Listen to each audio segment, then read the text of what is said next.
Okay, this should have started now. So welcome everyone. Thank you for joining us this afternoon, evening, or midday, wherever you are. We are going to hear more about inclusivity. This talk is called Towards a More Inclusive Biennale. And we're very happy to have with us today Shahidul Alam, Tanzim Wahab, and Munem Wasif, the three curators of the next edition of the Biennale for aktuelle Fotografie, which will take place in 2024. And they will speak with Gonifol and Tanvi Mishra, who are going to speak about questions about how do we negotiate synergies and cooperations between the local and the international, between the central and the peripheral. Firstly, I give a very short introduction of everyone here.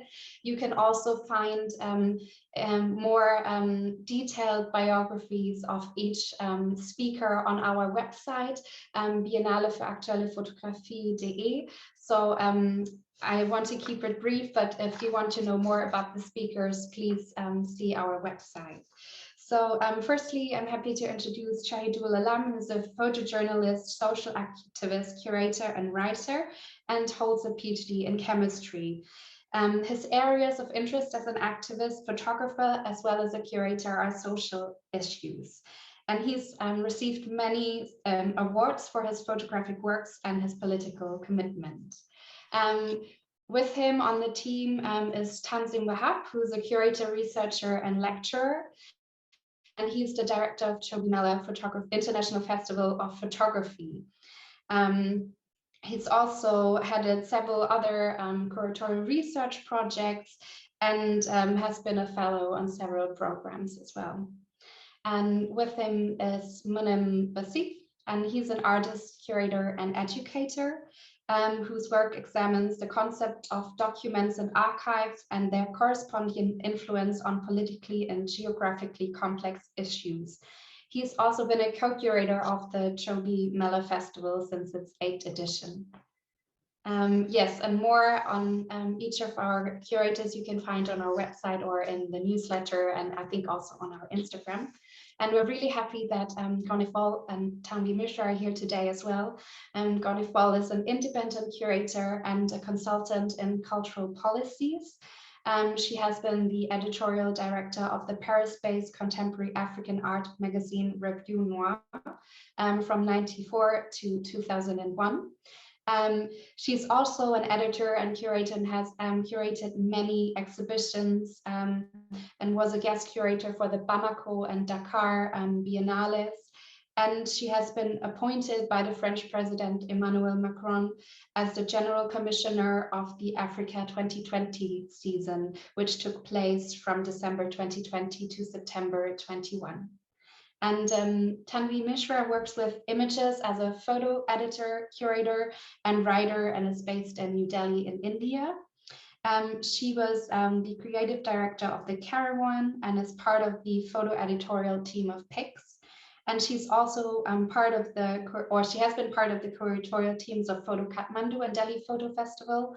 And she is part of the upcoming edition of Breda Photo.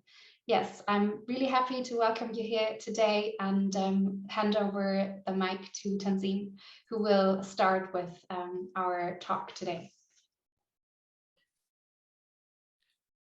Thank you, Marie, and thank you everyone for joining in. Good to be here with all of you. And well, I mean, when we were just thinking, how we can decide the topic, we were also aware that we are not going to organize a talk conventionally where we have something to introduce to. We rather would like to actually start ending where this next edition of Biennale will take us to. And now we are with few of the curators are present here with the advisors, and we just thought we will keep it like a conversation, open-ended conversation where anyone can also join in. And yeah, so the first question was, how do we set the tone, and what would be the first thing, the first theme or idea for us to discuss about? And most of us agreed that of course, inclusivity. To start with, there is this ongoing conversation on inclusivity from different ends. But when we were thinking of it, we are also aware that, we would not only focus on the meaning of it, on our own notion of inclusivity. Rather, we will see how inclusivity actually opens up doors, offering us different kind of model of practice. But while we talk about different models, we don't also want to rediscover it. There are already so many existing models of operations. There is a majority world as a concept. There is Bamako Photo Festival. There is a long-form journalistic space called Caravan, where Tanvi Mishra worked as a creative director. So we thought there are already some experiences we can share today between us and see where we are trying to lay the foundation of our new edition of the Biennale. Having said it all, of course, we all work with a very different and specific political system which comes in.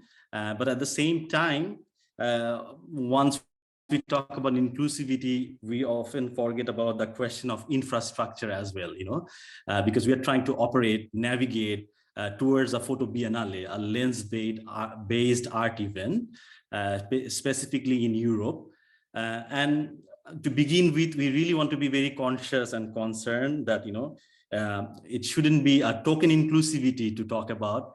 It shouldn't be a question of, this exotic or sometimes a bit voyeuristic branding of non-Europeans joining in for the first time. And that also gives you a special baggage of being an expert of a particular geography or location. So all these questions will actually come up in the conversation. But what I would suggest that, we don't focus more on the definition of it, but we try to see, while we work, what are the challenges? Is this promise of, being really inclusive reasonable? That's a very important question for us to start with, I guess. And how come the non-linear understanding of the nuances could be even translated into an exhibition space and art space? Can we think beyond the exhibitions a bit or not? So I won't make it long at this stage. I will pass it over to Shahidul first to talk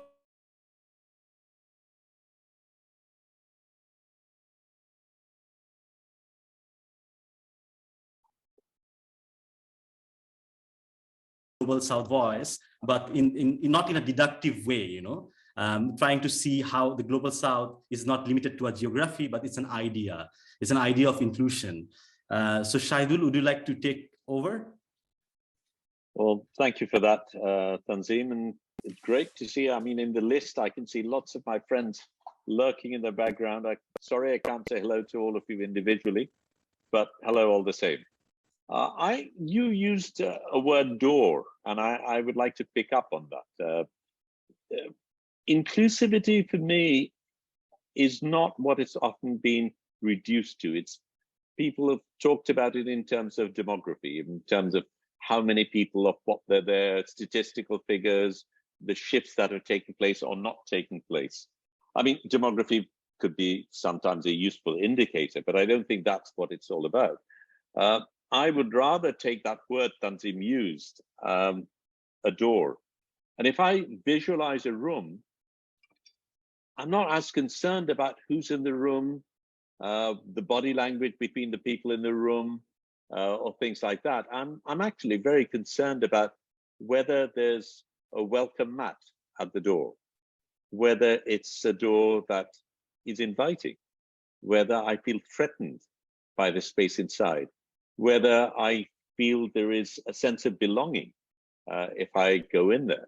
And that certainly begins at the door. That welcome mat is one form, or you might get a grill gate with a snarling picture of a dog suggesting that I keep out, that I'm not welcome. And those are very, very different signals that are given, which determine what happens even if I'm inside. So being inside is not for me sufficient. I think the process through which I get incorporated, I think is very much a part of that equation. I'd also, while I'm talking of a room, talk about the window. And what I see through that window depends very much upon how far from the window I'm standing. If I'm standing far back, I see a tiny little thing with perhaps not very much outside. It's focused, it's very limited. The nearer I go to the window, the more the vista opens up, the more I can see up and down and below, right up to the point where if I actually stick my head out of the window, then not only do I see everything that's around, I feel what's happening. I feel the wind, I feel the sun, I feel the heat, the cold, all of those sort of things. I can look around. And if I'm prepared to take a leap of faith and go out, maybe I fly, maybe I fall. There's that uncertainty, which for me is very exciting. And I take it a bit further in terms of connecting it with photography, which of course our discussion is primarily about. A photographer makes a very conscious choice in extracting a segment from what might be a chaotic visual space. And in that sense, a photographer does exactly the opposite of what we're doing. We are not inclusive. The very process of taking a photograph is subtractive. It cuts out an element from a much wider space. And that becomes the space in which we operate and we discuss. The curator also makes a very conscious choice in extracting from a wider body of work by a photographer or photographers to distill what she considers correct in order to make a statement consistent with her intended message.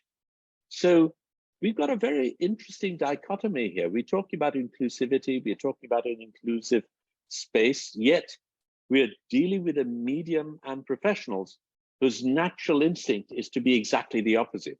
And how do we deal with this space? So I'll go back a little bit in terms of why we set up what we did. I mean, DRIC was set up many years ago in 1989, largely because we felt the media space was not inclusive, that people of color, people of certain regions, people of certain ethnicities, people of certain religions, people of certain sexualities were to a large extent left out. It was very much the mainstream heterosexual male, white, generally from the north, who dominated that space. And we felt that because of that, there were also the stereotypes, the tropes that were being built, which needed seriously to be questioned.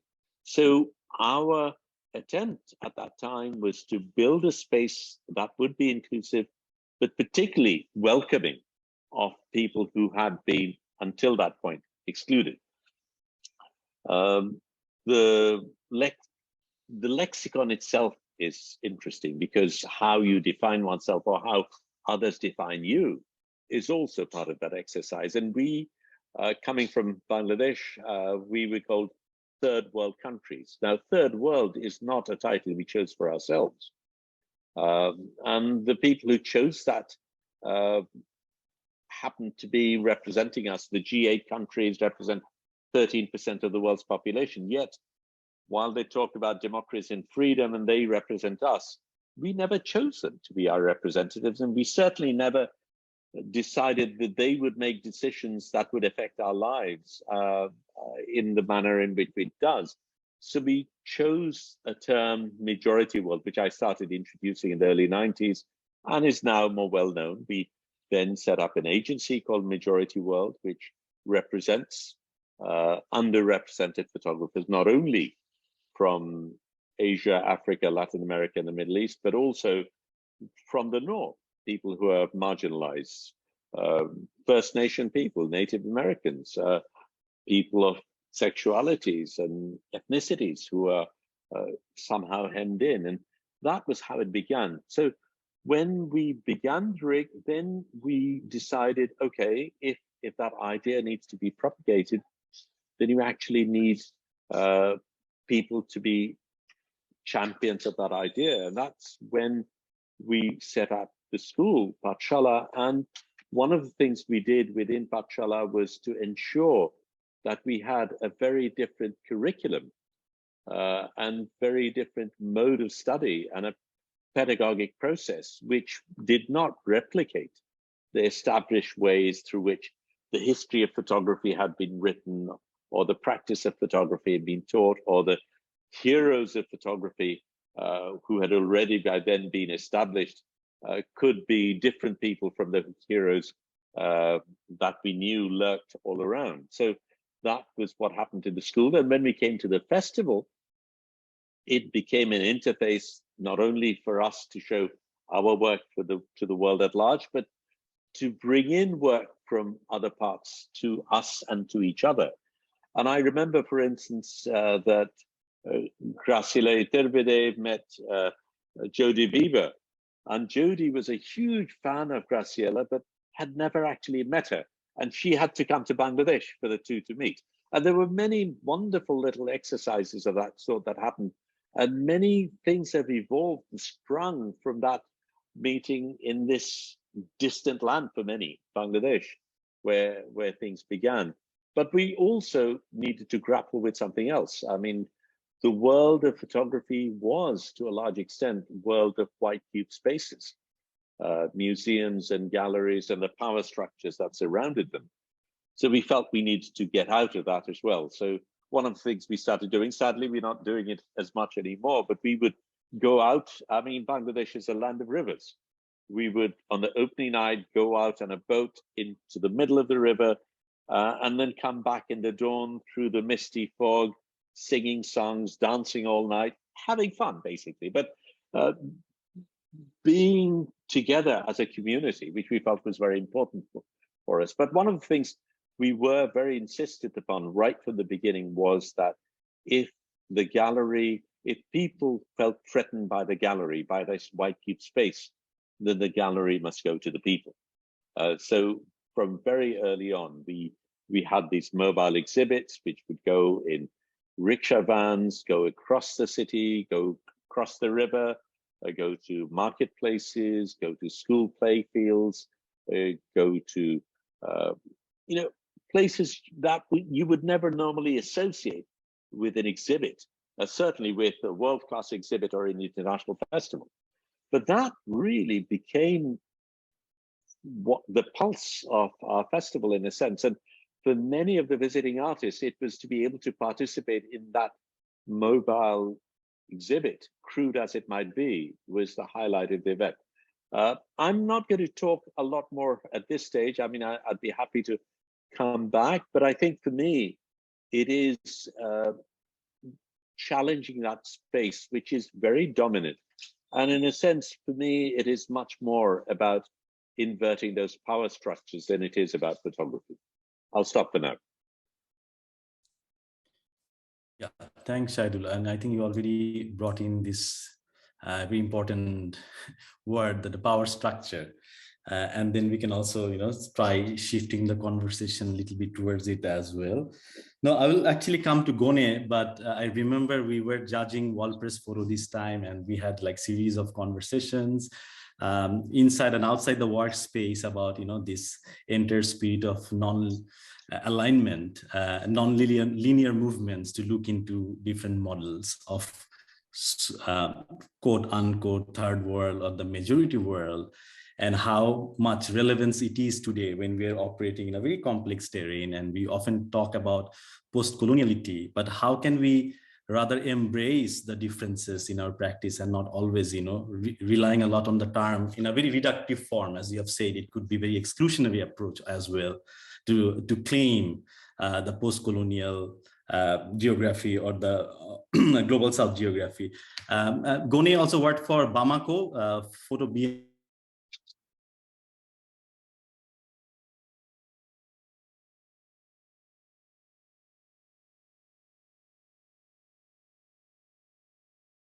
To question the patriarchy as a structure, as a model of operation. And that's also a very interesting model to talk about gender as a part of this power terrain. And there is this Dakar Photo Biennale where Gone also curated. So would you like to take over, Gone, and talk a little bit about your experience of dealing with the word inclusivity? Yes. And how it's been also, sorry, how it's also been seen with the lens sometimes from Europe? Yes, thank you, Tanzim. Good afternoon or good evening or good morning, as depending where you are in the world. Well, yes, you know, how can I put it? I will try to be the devil advocate in this conversation to spice it up, as we say in Senegal. I realize what it means to be a minority or all these discussions around inclusivity when I moved to France 5 years ago to work on that big project. I'm from Senegal, I'm the majority. And so those questions don't cross my mind. And working on the continent, whether it's Senegal, Mali, South Africa, or even Egypt, as Africans, we're not asking those questions. We're just doing our projects on the continent. And of course, it's different when you are doing a project, let's say, in a different context. But for me, the idea of inclusivity is more about how do you try not to be elitist? How do you try to, whether you're writing, you're creating, or you're producing work as a creative person, to make your discourse and your ideas accessible to the majority. And that goes to, I used to say to students in Alexandria, if the taxi driver who only speaks Arabic doesn't know what you're doing, then maybe your project is not relevant in your context. Who are you speaking to? Why are you doing what you're doing? The great thing about photography is that it's, let's say, a more democratic, quote unquote, medium. It started on the continent with portrait photography, so people just projecting the idea of themselves or of what they would like to be remembered. And we had many photography festivals on the continent. Right now, the biggest one is the Bamako Biennale that was initiated by France as a country. So it's a very different model from the Dakar Biennale, which is a state initiative from the Senegalese government, and it's contemporary art. And in our view, photography is part of contemporary art. So you have these two different models in two countries that are less than 2 hours flight apart. One a foreign initiative, the other one a local initiative. And so the difference was mainly about who has the final cut, where is the funding coming from? Are you paying attention to the local audience? What is your community outreach about, etc., etc., etc. I will say that about all the conversations, because we had many conversations, Tanzim, and at the end I would just say Bandung. So let's talk about Bandung again, and we will go and whisper and make some comments, because I felt that we needed to have some conversations excluding. Which is the opposite of inclusivity. And why was that necessary? What I've been realizing working on 3 continents, basically Africa, Europe, and the United States, is how poor people in the West know about the history of places they've conquered, occupied, and ripped off. So as if it's not part of their history. So as much as we know about the history of North America and about Europe as people coming from colonized countries, the opposite is not true. And so sometimes I just felt over the years tired of stating the obvious. And you might have to do that, the 3 of you, with the project you're curating, the festival you're creating in Germany, whether you like it or not. And that's the thing that is becoming tiring. When will the West wake up and update its knowledge so we can be talking on equal references? I know you, I know myself. I'm inviting you to know who I am and not to project fantasies or cliches that have been passed on from generations to generation or based on what you see on TV when it comes to countries of the South. But the great thing about photography, it's the capacity.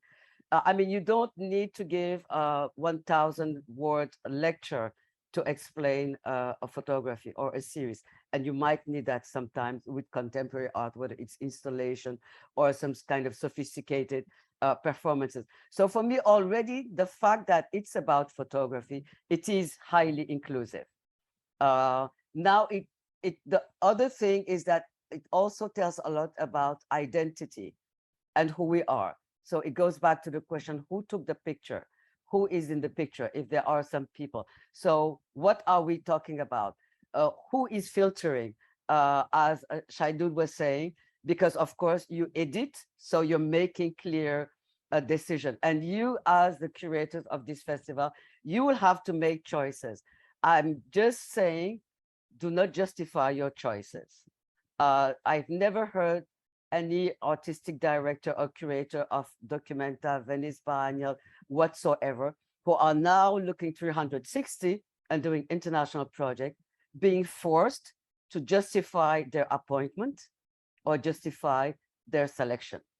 So why would somebody dare asking you that? So just keep that in mind and set yourself free from any kind of pressure.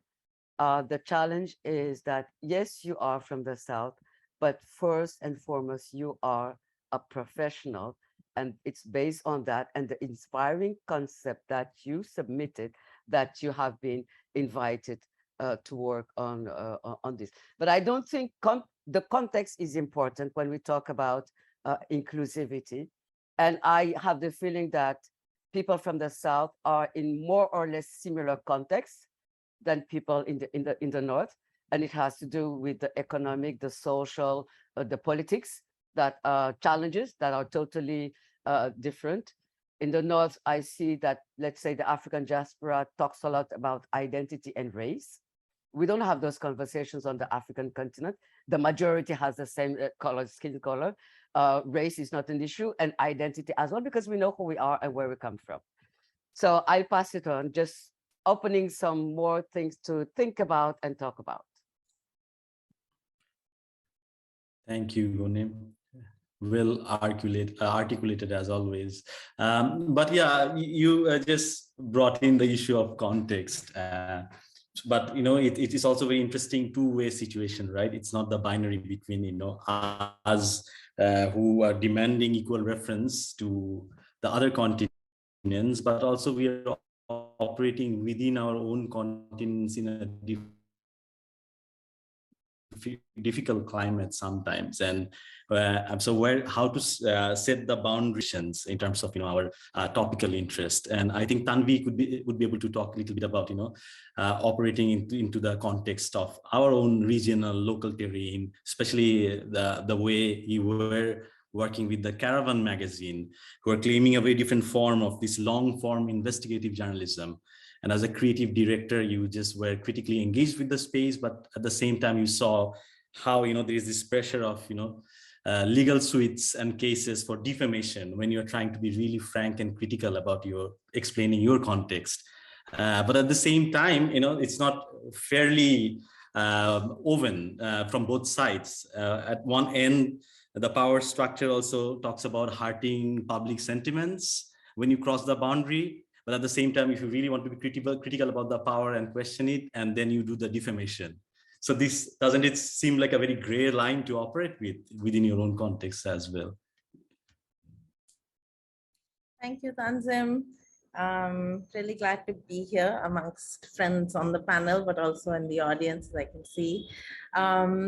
It's nice that you bring up this topic of defamation, given that all of us in South Asia, and I speak of South Asia particularly because I'm based here and have the most knowledge, perhaps politically, of this region. I think the political environment that we work in drastically impacts the nature of our work. And it's interesting how a lot of the work that is produced here, it has not just a very different reception from the authorities, but also a different criticality and reception from the audience here versus that same work when it is shown in the West. In the Caravan, the publication collaboration that you were mentioning, I just want to sort of like rewind a little bit from there to where I was working earlier, because we were developing this archive of contemporary photography in South Asia through an initiative called PICS from 2010. And for me, working as a part of that project for over a decade was also kind of looking at this idea of what is our canon. You know, there are the ability to build archives requires infrastructure and resources. But as I think all of us who have grown up in the global South, a lot of the references within the photographic medium have often come from the West, Western photographers, American photography, Farm Security Administration. We know so much about those references in the history of photography, as well as in many other fields, I think. But I think we constantly, you know, in PICS and many other initiatives, including Choi Mela and many others, that we felt that the canon needs to shift, the reference needs to shift for ourselves and also for the West looking at us. But I realized that when I was working within a space like that, it's in a bit of a comfortable space of the art or the photo world, and the works that we are producing are circulating within our quite small echo chambers where we feel quite proud about speaking about difficult situations, but eventually who is the audience and how much are we able to critically engage with the audience. So the caravan sort of expanded that space for me, where it is a long form it's a long form journalism magazine, and it's a space which I think can be an example for an exhibition, for a biennale, where the form of the magazine has shifted given the political situation around it.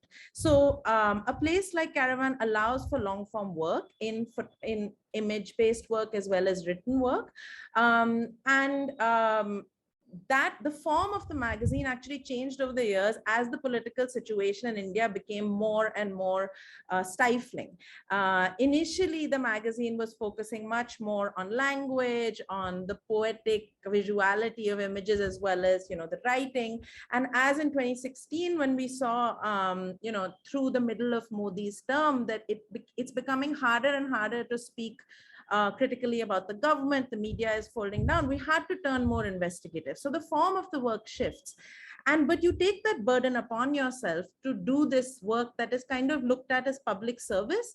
And I really look at the exhibition as that kind of space. That can the exhibition be a space of political strategy, but something in inclusivity that kind of collides with that is that you were talking about infrastructures. So in Caravan, we would speak critically about the government. We would publish work that was that we felt that the public needed to hear.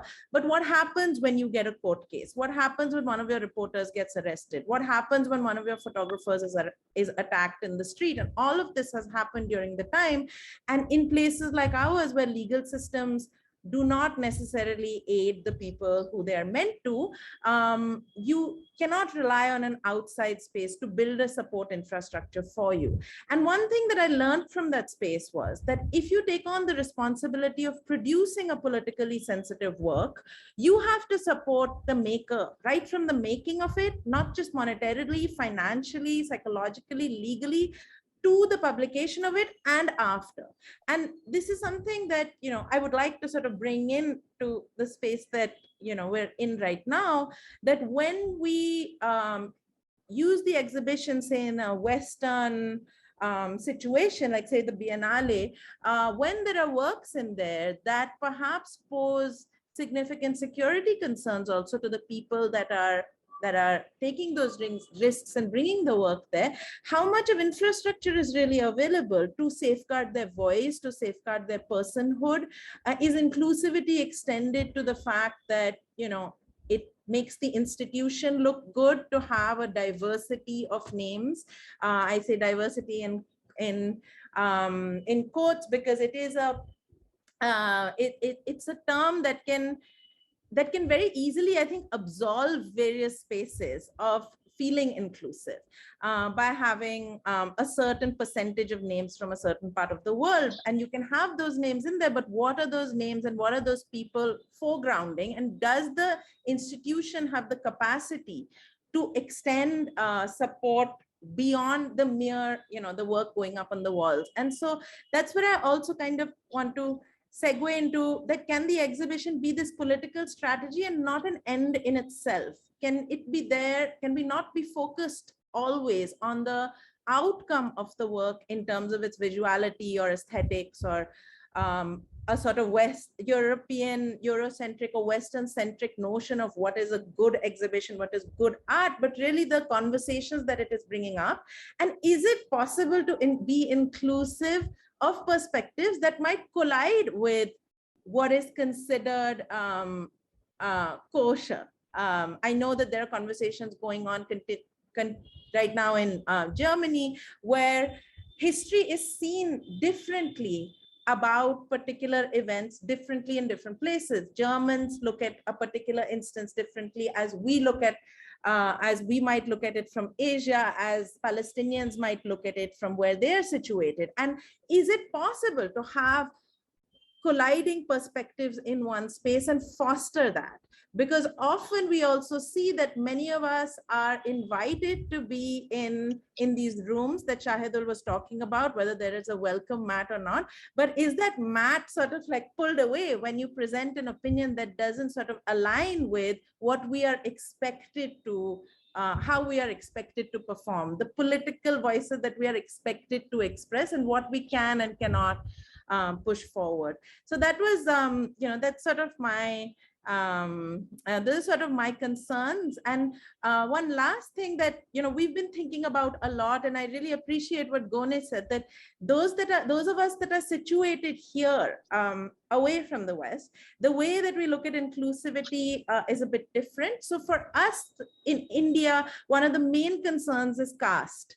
And caste is a metric of segregation. It's a violent social order within the Hindu system, but it comes from the word kasta, and kasta means segregation. And segregation exists in society across the world. And there is one Black scholar, Isabel Wilkerson, that talks about caste within the US. We know a lot about race. We know about racial injustice in the West, and it is something that has afflicted a large population across the world. But how much does the world know about caste? How much is there to learn, perhaps?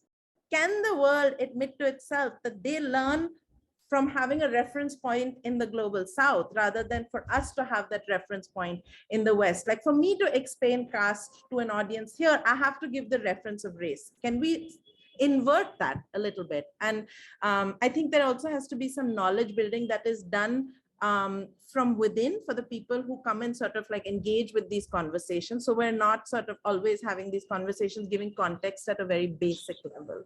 So yeah, I'll end it there and then perhaps join in later.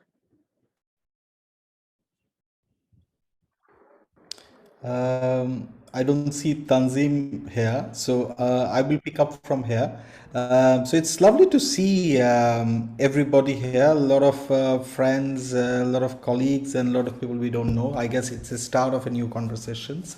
And picking up from Tanvi, as I walk as an artist, and as my life started traveling to Europe after 9/11, I think I have gone through a very particular kind of gaze, the way people have looked at me. And I think when we talked about inclusivity, I think it's also interesting to talk about process, what sort of process needs to be in place when we invite someone from a different part of the world, and what are the power hegemonies, and every time I think an artist from different part of the world is interested to travel to place A or place B, this question of power makes a huge difference. When we apply for visa, the process you have to go through, when you go through the immigrations, and these all things I think shifts the way we look at the world. And then when we show our work in a global context, I feel a lot of times, especially when I look at a lot of global events, I see a exhibition on Indian photography, an exhibition on Mexican photography, an exhibition on Brazilian photography. And it's also interesting how we would like to see certain artists from global South, from this lens of nation. And when we look at an artist like Jeff Wall or an artist like William Eggleston, do we need to have the same lens to read them, or they are global and we are local? And how we define this question of periphery and center, and who defines it? You know, who reads whom? Who are the subjects of study? And I think these questions are extremely important. And I think a lot of times it's not easy. It's also a question of infrastructure, and it's also a question of sensitivity and care when we think about inclusivity. And when we invite an artist from, I don't know, when we invite an artist from Africa to Bangladesh, there's this also question of funding. We know it very well because we are curating Chobi Mela for quite some time, and these sponsorships of different places also in terms of negotiation, you know, they in generally the people who funds they want their artists to be represented. But what about the artists who don't have those infrastructures, and how we build those connections and bridges? And I think it makes a lot of difference when when an artist of color is physically present, and also how he navigate in those places. Also, when I look at certain times, this time global or this time world, I guess Shahidul can talk a little bit about his engagement with this whole idea of wall press photo and what people used to think about the concept world. Or when we think about, I see a lot of compilations of books even now in 2022 from really renowned publication houses in West, and 97% of them are white whale Western photographers. And it's not a problem that it's represented in certain contexts, but the question is how we can place a process where we can also read the other histories, not from these exotic lenses, but really have the courage and interest to understand these different practices. Yes, I can pass it to Tanzim. Sorry, I think I missed a portion of conversation. My internet is not much inclusive today, but but well, yeah, again, Wasif, I mean, you were talking about your experience of Chobi Mela and this question of, you know, the infrastructure and funding, which complicates the process, no matter how much, you know, diversity you want to bring in. We always face this. But there is also this common notion of, you know, I mean, when we try to apply for funding, I mean, there is this pressure. Gone was talking about feeling pressure free, but there is always this pressure with the economics, always this pressure of, you know, being reasonable and having that convincing effort to just secure your funding. You know, we talk a lot about sustainability, say, but it's not only the institutional notion of sustainability, the way we operate with different models, and we try to also sometimes see, you know, how important it is to look beyond the traditional model of networks, you say, when we say it's more like a communal network and not necessarily the traditional one, where the sense of belongingness, as Shahidul mentioned, the care, empathy, and the emotional commitment towards it, all these things needs to be sustained somehow. Does it sometimes fit in with a very structured institutional format? And where are the breathing spaces, you know, where a gathering becomes more important to have this solidarity gesture than the actual delivery or the outcome? Maybe the presence is the outcome of also, you know, for a certain kind of practitioner.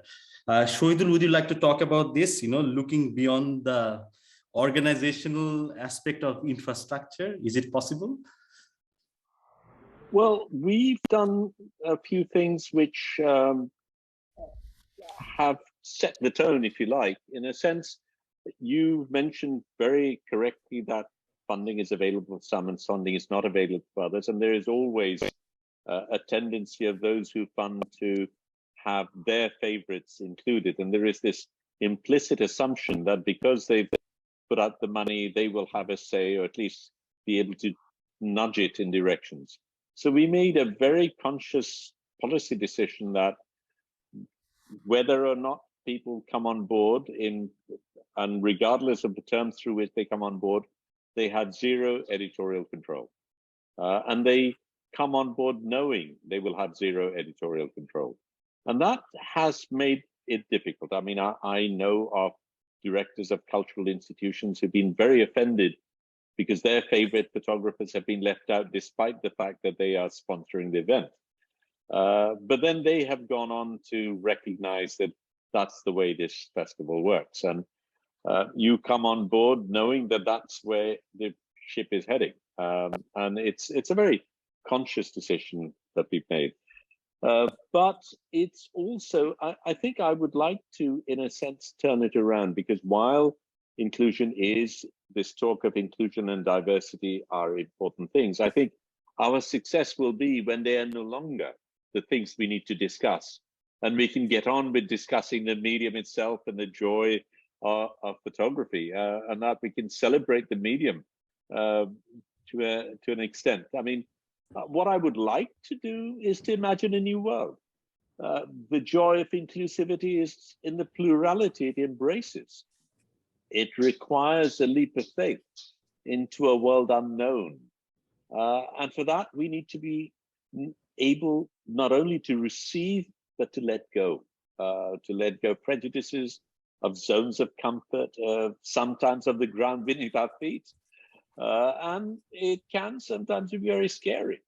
But I think that fear is also something we need to take on. It's also fair to recognize that it is new territory. It will require a little bit of hand-holding. There might be a few scars that need healing, and it will need a lot of hugging. And I think if that is the spirit with which we approach it, yes, things will go wrong and we will upset a few people, and upsetting a few people is not bad in itself. But I think through that process, we arrive at a much more exciting place than where we are, because at the end of the day, it's really the perimeters of our vision that are limiting. And the process, I think, is to reimagine. And I think once one can reimagine, once we can let our imagination take flight, that is when we as artists are most successful, because that is what art is about. I'm done. Yeah. Tanvi, because I remember yesterday we were talking a little bit about, I mean, how much ready, how much support structure helps us to, claim that the hugging is also a very important part of it while we talk about the critical aspects of it. But how far you can go in this existing operating system? Yeah, I think, I mean, I mentioned some of that earlier, but this idea of, this idea of care, and I think as curators, but also as if we also look at, there's the institution, there's the curator, and there's the artist, and it feels like there's already some kind of hierarchy within it. And is it possible to sort of like dismantle this hierarchy a little bit, and everybody, and then also there's the audience, and is there this politics of care that we can extend from all of these sort of centers to each other, and build an infrastructure together? Because we all know that a lot of these infrastructures they don't exist, and they're not coming necessarily from any majority or like outside systems. I think we have to sort of imagine what this infrastructure really looks like. Recently, I was in at this photo festival in France, Arles, and there is a Kashmiri photographer that had got a grant to be, that had qualified for a grant, and she was due to travel to France. And for Kashmiris, now the situation of Kashmir, it's also quite interesting how many of us are aware of what is happening in different parts of the world, and how aware we are is often a function of what space that region occupies with respect to usually US foreign policy, because that is what sort of generates like what is covered in global media, how much do people know about it, and this sort of like transcends down into, I think, within our art spaces as well. A Kashmiri photographer working in their homeland, within a space where a country like India has a settler colonial policy within there, when a Kashmiri photographer comes to the capital of India, New Delhi, and gets to the airport and is just, their passport is stamped and they are denied from traveling abroad. What happens then when, as curators, as grant givers, as institutions who have invited this photographer, what is the responsibility then? And what happened with this photographer was that she was fighting this battle on her own, and she had to return back home while all of her colleagues and all of her friends managed to go to this festival. And did anybody really raise that voice? Did the festival really become about this oppression itself? I mean, this was really a key moment, I think, that could have generated a discourse. So while we can put up political work on the walls, these are the sort of everyday realities that we are living with. A question that came about there was, what if this had happened to a Ukrainian photographer? What if this had happened to a French photographer, banned from traveling abroad without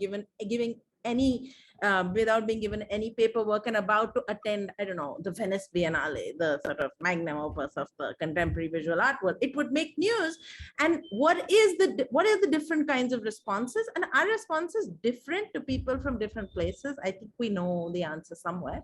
So I think this politics of care, of the responsibility that we hold, and I think looking always at the institution as somebody who's the other, but like, rather than like looking at us all as this system that needs to build this politics of care, needs to build the language of it, and imagine the possibility of what would it be like if we were to build those systems of solidarity. That's kind of, that I think is real inclusivity for me, rather than just having a name or like a roster of names that appears to be from a diverse regional or demographic background. No, thanks. And also this politics of care sometimes excludes a certain ecosystem, right? Especially when we organize an art event as such. The production team, the people who are there in different lines and layers of organizing are often not much seen. We now talk about this quite borrowed and shared vocabulary of care, sometimes forget to acknowledge a lot of different kind of invisible labors. So what are the invisible labors here, and how come they're also not always at the backdrop, but at the forefront of this kind of international gathering? Having said that, Wasif, would you like to take one or two questions from the chat box?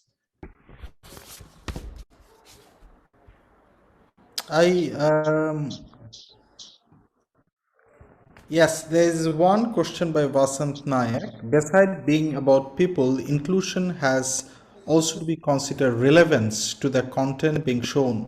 How is the relevance determined? Anybody would like to respond?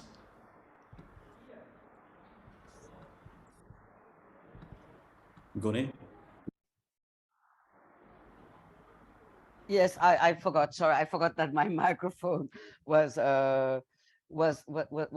I was also thinking about what Tanvi was just saying about this having the right or wrong passport, and that goes back to the relevance. I'm going to try and bridge the two. I think, and that's when it comes back to me being tired of stating the obvious.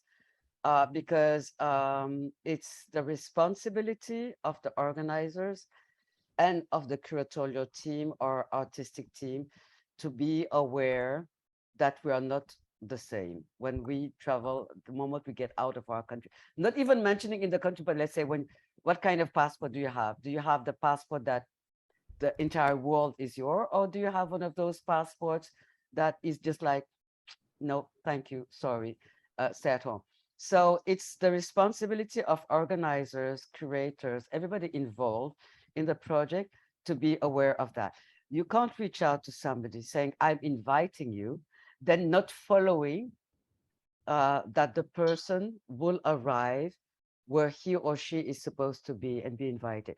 Because of course, when, let's say you're in Germany, you're doing a project and you're inviting people from Canada, from Finland, from Japan, you don't ask yourself those kind of questions. because you are in that, let's say, Western bubble, and all of you just crisscross. That is okay. But when you're opening up to other territories, that's when I say you have to know your history and have to be aware of this context. I faced that with the project that I just finished last year, Africa 2020. We had probably around 5,000 people from the continent who were supposed to come to France over a period of 10 months. Some coming for a production residency, some coming for research, some coming for a talk, for an exhibition, a performance, some coming to teach or to train French teachers, because we did that. But I was aware of all of that, and actually already how it's challenging as an African to travel on the African continent. So I put that on the table immediately with the French authorities, and we set up Africa 2020 visa, and involved all the French consulates across the African continent, and we're passing them information about this person has to come from this time to this time for this project in this city of France. Here is the passport detail, etc., etc. It's for Africa 2020. Therefore, immediate appointment, visa with no charge, and don't bother. But that is in itself, it's a political statement that you're able to do that. And being also aware that in some countries, a passport will just cost you probably $20. But if you are from the Democratic Republic of the Congo, it's $200. Okay, you might not have $200 because you've always been denied a visa, so you don't even have a passport. So you're not going to waste your time and pay $200 for something you're never going to be. So you have to be, so this idea of care and the mattress, so actually it starts even before the door of the exhibition or of the festival. And this idea about this question, relevance, and that's what it's about. How are you relevant? It's about acknowledging what's going on in different parts of the world, acknowledging the multiplicity of the differences, embracing all those differences. And while you are building the project with the organizers, it's your responsibility to feed them with those kind of informations and warning that they might not be aware of because they are in a comfort zone of nobody, they almost don't need a visa. I was making some comparison. If you are a Kenyan, you need a visa for 36 out of the 54 African countries as a Kenyan, and we all call ourselves proudly African.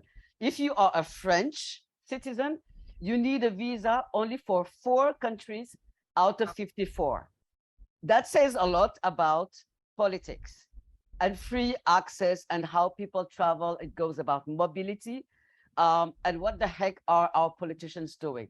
That a French citizen can travel to 50 countries without any questioning.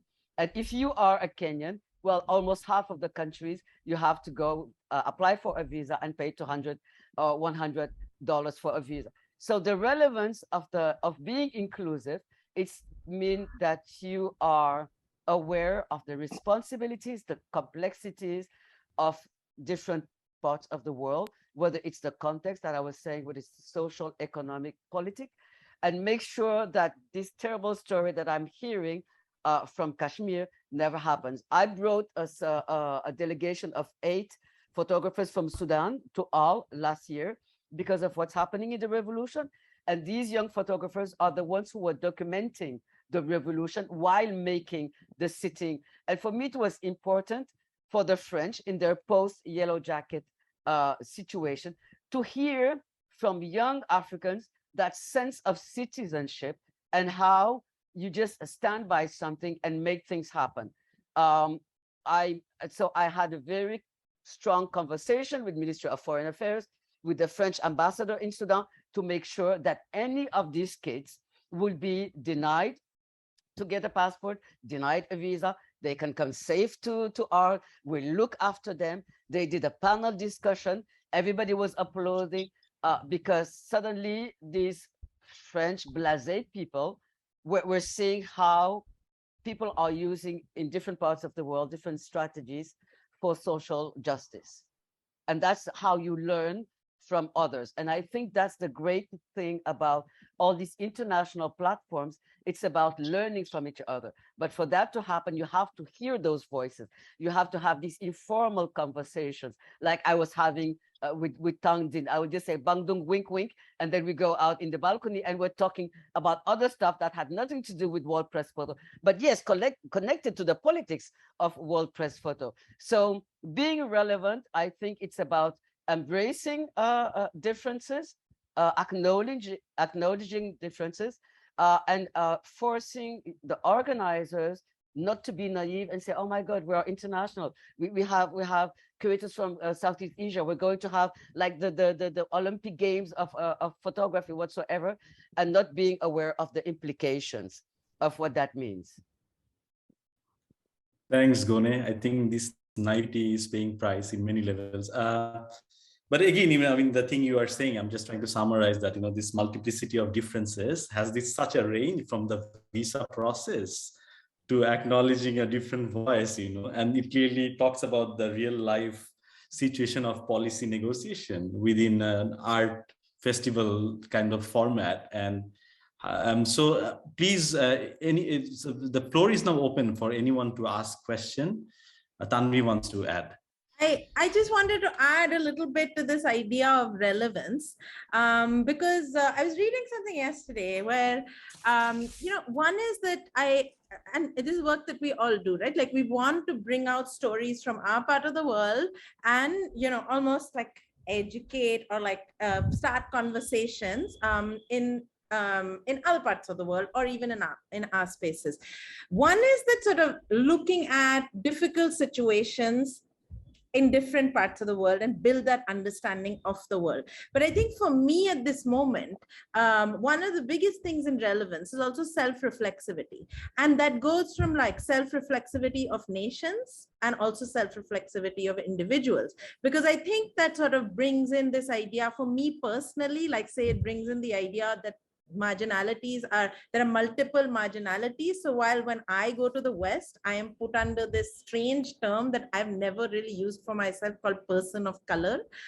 Whereas in India, I am an upper caste individual. So I am part of a dominant top of the ladder system that has I have history where my own ancestors and like the community that I've come from has oppressed a large majority of the population. And can we talk about these kind of sort of duplicities in or like multiplicities in our own identities, and not sort of put us in these homogenous boxes of like South Asians or like Bangladeshis, and like that's as that the homogeneity needs to be broken. But also self-reflexivity, where I always see that exporting the idea of bringing these political concepts or political ideas from these abstract places from across the world is sometimes easier than to look at our own selves. I think we're seeing it within the German cultural space, right? That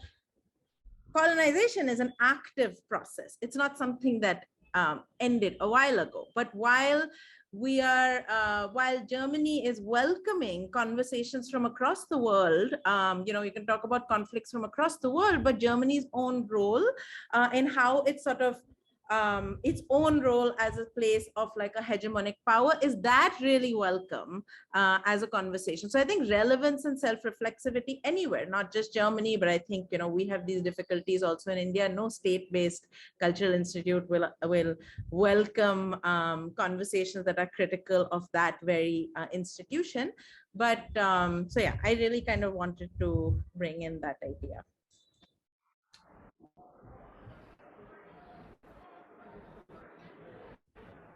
We try taking some questions. Is Shahidul, you want to say something? If there are no questions, I'll follow up on that one, because for me it was very interesting. You had mentioned World Press earlier, and it was interesting that my first interaction with World Press was a letter that I'd written to them suggesting that they remove the word world from their title, because they had very little to do with the world. To be fair to World Press, while it took them many, many years, in 2023, about 30 years later, they are actually beginning to introduce the regional chapters, and people like the three of you, in fact, all of us have been involved with World Press in one way or another. So that shift does take place, though it takes a long time. About visas, I'm in a particular position because Bangladeshis need visas to go to the toilet. And pretty much anywhere you want to go, that's the thing. But it's not simply, I mean, Tanvi mentioned a specific thing about the Kashmiri photographer, and I completely agree that it should have been something that was campaigned for very much louder than it was.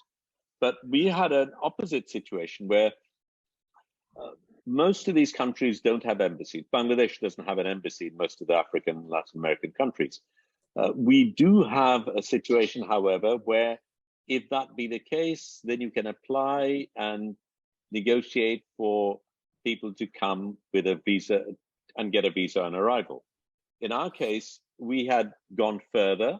We had actually an official letter from the Ministry of Foreign Affairs, which we handed over to our visiting artists so that they could present it when they arrived and get a visa upon arrival.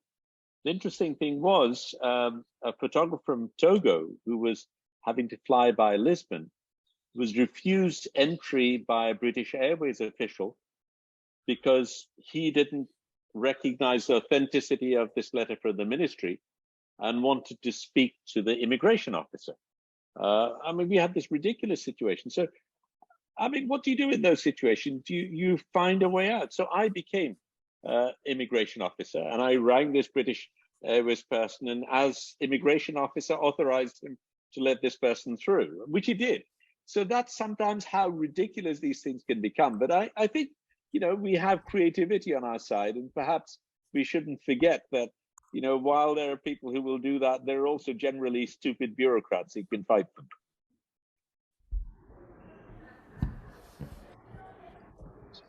Okay. There is, I think, the question on the curatorial practice. So how the role of the curator might have changed over the past years. Could you share what you consider most relevant in general about curating today, and what is specific to your own curatorial practice? I think Tanvi briefly hinted that, you know, how curatorial practice is also this part of the power structure. And how it's also changing over time. Recently, when you see, you know, once we often talk about this extraterritorial, we see also the extra disciplines taking the space, not necessarily a curator per se, an institutional representative, but we see the collectives, the artists, they're bringing in different voices. I can just give you a context how curation was taken from a very specific focus, lens-based practice space, Chobi Mela, the photo festival we talked about a bit, and also Pathshala, the photo school, who were co-organizing Chobi Mela. And for us, you know, it was really important to see curating as co-curatorial. Unlike many institutions or places where you invite one curator, we had like multiple curators working in a studio format, so that we can test, we can try out, we can experiment a bit with this collaborative process of curating, and not relying totally on the authorship, you know, trying to extend the notion of authorship by bringing in lots of different extra disciplinary practice. And it was a lens-based space, but we brought in an architect. Also in the process of dialogue, there are pedagogues and academia, which plays a very important role on extending the traditional practice of curation. Wasif, would you like to talk about your experience as an artist to curate events? You know, do you really see the difference on your practice and reflection, or you see it's always a fluid overlap? No, I guess also as an artist, or when we look at the whole scene in the contemporary art, there is, of course, always a multidisciplinary approach. You know, we are talking about multiplicity in terms of identity and where we come from. But when we look at work, we also think about different kind of sensorial effects, you know, how we perceive a work. Of course, we're talking in terms of photography, but can we also hear a sound in an image, and what sort of sound we can hear?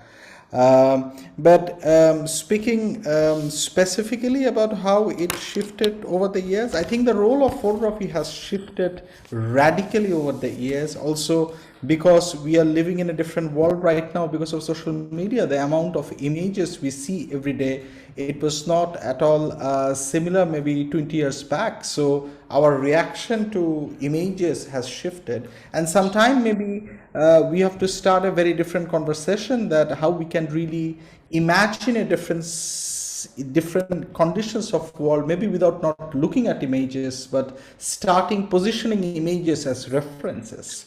It's a very open-ended question, so it's difficult to answer. But I think today's curatorial practice, the process of producing work is extremely important. And I guess we all talk about the process behind the humans a little bit in different ways. And yeah, if anybody else would like to pick up. Also a certain form of transparency, right? I mean, like here, I think this conversation is not totally excluded from the curatorial process of looking into the boundaries and looking into the vision as a common ground. Gone, you want to add anything on curation, or anyone else? Yes, it's true. The profession has evolved, basically because now let's say it's more international than it pretended to be in the 90s. When I started in the 90s, was basically Western Europe, North America, and Japan. And then they were calling themselves international platforms. So there is a huge amount of knowledge and information. I think that's what is overwhelming for all of us. That's why I always say yes when I'm invited to be in a jury, because suddenly I have a little portion of the world coming on my laptop. Even if there's internet, social media, etc., you don't even know where to start the research. You don't even know what to look at. It's too big, because now it's truly international. But what I've kept as a principle, as a curator, is this idea of care. Like, it's not about, oh, I like this work and then I put it in my exhibition. I don't care who is the human being behind. I want to know who is the human being behind. And as a curator, building the exhibition is like a collaboration, whether it's a solo show or a group show. Behind me, that's a solo show by the most famous African artist, Ella Natsui. And we worked on this project during the pandemic, remotely. But it's about how do you create a platform where it's a dialogue. You come with your concept and you're discussing that with artists, and they are adding, questioning, and you're building it and developing it while you go. So that's how I operate. And I tell young people who want to go into creating to keep in mind a great sense of respect, because if there's no artist, there's no artwork. If there's no artwork, we're all out of job. There's no museum, there's no festival, there's no biennial, there's no publication. I've been an art editor for 8 years. So respect, try to understand the work of the artist, try to get it right, because actually you are like the go-between, and the exhibition is like this platform that you are providing for audience to interact and engage and start a dialogue with this multiplicity of voices that we call a group show. Even if all the voices, let's say all the artists are Germans from Berlin, they come with their own wounds, with their own history, with their own cultural background. It's a multiplicity in itself. Even when you think it's local, it's not. And so how are you providing that space that we call an exhibition for these voices that are artists via their work to interact and to come and to start a dialogue with people, because that's what they want and that's the impact they want to have. So I think that's how I believe creators are moving towards. And when you come across work that is not familiar in your own, let's say, cultural comfort zone, make sure you get it right. And it starts about having a conversation with the human being who produced the work.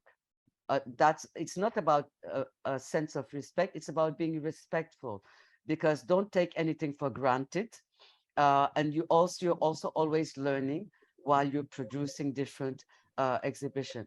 And so this sense of seeing it as a collaboration, and opening your mind to other territories and learning from these people and seeing how what they have to say is, I use the word relevant, with the concept that you want to develop for a specific audience in a locality. How does all that come to play? I think that's where curators are moving. Anyway, that's where I'm moving.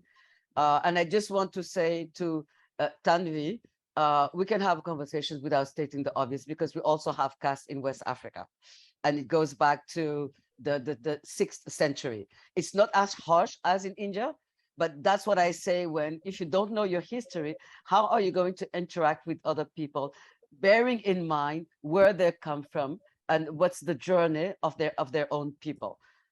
It takes time, and it's becoming more and more difficult because everybody wants to be international, but not always being aware of what it implicates. And it's not just about ticking boxes, it's about doing your homework.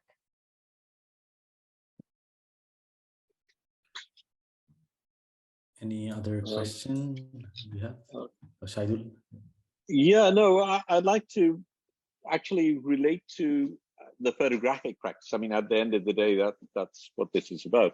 I mean, one of the problems I'm sure we've all had as photographers is working with a client. And invariably, there's a client who tells you, gives you a brief, tells you what to do, and you produce a work, and then you find that the work you produce isn't what the client thought you would produce. And there is obviously some sort of a mismatch.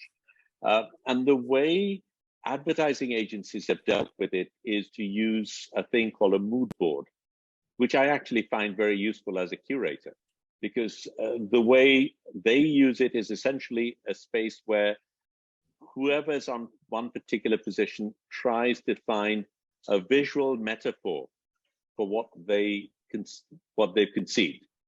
And provided you can both relate to the same visual metaphor, you actually have built some sort of a stepping stone towards each other. And in the process of curation, you know, you obviously have the artist, you have the audience, the work itself, and you presumably are a curator because you're expected to bring something that goes beyond merely putting a sequence of images together. So I think the concept of a mood board where one can, and in a sense, Tanvi, you mentioned it in terms of how with Chobimala we've become far more inclusive in the type of practitioners we've embraced. But I think also the idea of being able to use a word, a poem, a color, a song, a memory as a way to bridge some of the differences that invariably will stay between us is an interesting way to navigate that space. Okay. I think we can take one more question before we. I think There's one for me, actually. Yeah. So I can read it for you, Gone. No, I have my chat open. But for the audience, all okay. be able to see? Yeah. I can quickly read it for all of us, you know, for the audience. What happens when we can't achieve talking on equal measures? How else can we achieve on equal understanding from your point of view? Well, you have no choice in this global / international world. You have to talk on equal measures. That's when I said about updating your knowledge. You have encyclopedias online, you can buy books, you can go, people are building archives online. So you can, knowledge is accessible.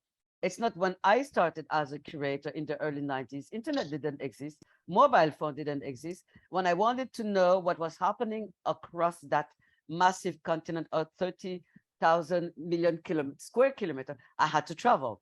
I had no choice. And also that's how I learned a lot.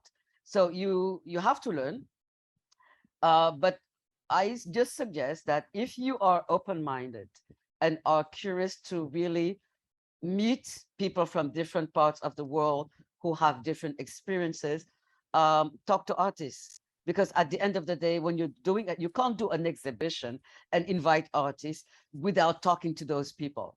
Well, and if you meet a curator who is doing that, that person is crazy. Because it's not like you're buying shoes online, you know, like I like this one, I like this one, I like that one. So talk to people.